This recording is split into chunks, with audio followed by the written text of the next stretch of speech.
Good afternoon. Last Sunday before dismissal, Pastor Williams stated that Easter was the Christian Super Bowl. That comment stuck with me all week long, and I even shared it with my friends, what Pastor said last Sunday. As I was writing this essay, I couldn't help but to state with the analogy of Super Bowl and Easter. Months ago, we watched the Super Bowl, and we watched one of the NFL's greatest teams, the New York Giants, take home the trophy. 2,000 years ago, we read about a bigger giant who sent his only son to give us eternal life. They're both great events that everyone reminisces every year. We remember the players that played on the team, which relates to the people involved in the Easter story. We remember the most valuable player, or as we call him, Jesus. We remember the brutal tackles or the pain Jesus endured. But one thing that never diminishes from a fan's memory is the winning touchdown, or as we call it, the resurrection.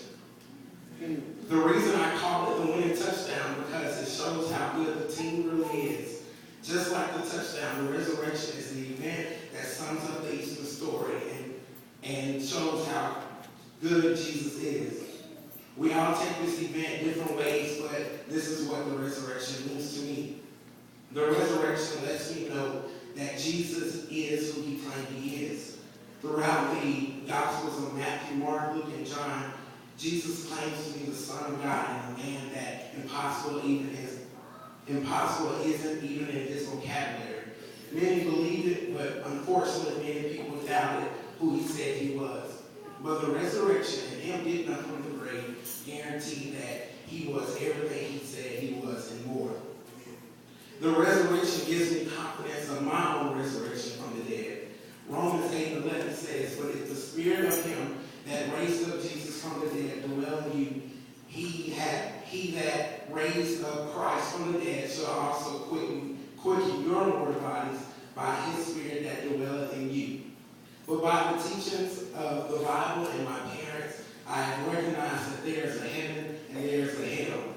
In addition, I have learned that you must believe in the death and the resurrection and live a right life in order to get to heaven. Certainly, the Bible does not teach us that we will be sinless in this physical body we live in now.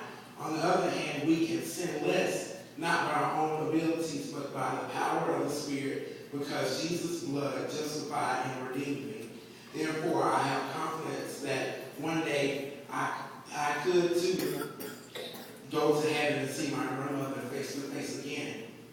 Lastly, the resurrection confirms that my life has a meaning and purpose. My purpose is not just to live a life fully and be successful, but it's to share the good news of the winning team and the MVP. The purpose is to shine my light into a world of darkness, that they might see that Jesus is who he really says he is. 1 Corinthians 15:14 says, "And if Christ be not risen, then our preaching is in vain, and your faith is also in vain." And also, Irma Bombek, a well-known writer, said, "When I stand before God at the end of my life, I will hope that I will not have a single bit of talent left, and I could say, I used everything you gave me. Because he lives, I know that the meaning for my existence is to share the good news that Jesus paid our ransom, and we are redeemed by his blood. With the resurrection, I have hope when I am dying. I have confidence when I stumble. I have a commission to fulfill. I have a mediator when I pray, and I have a power to live victoriously." Amen.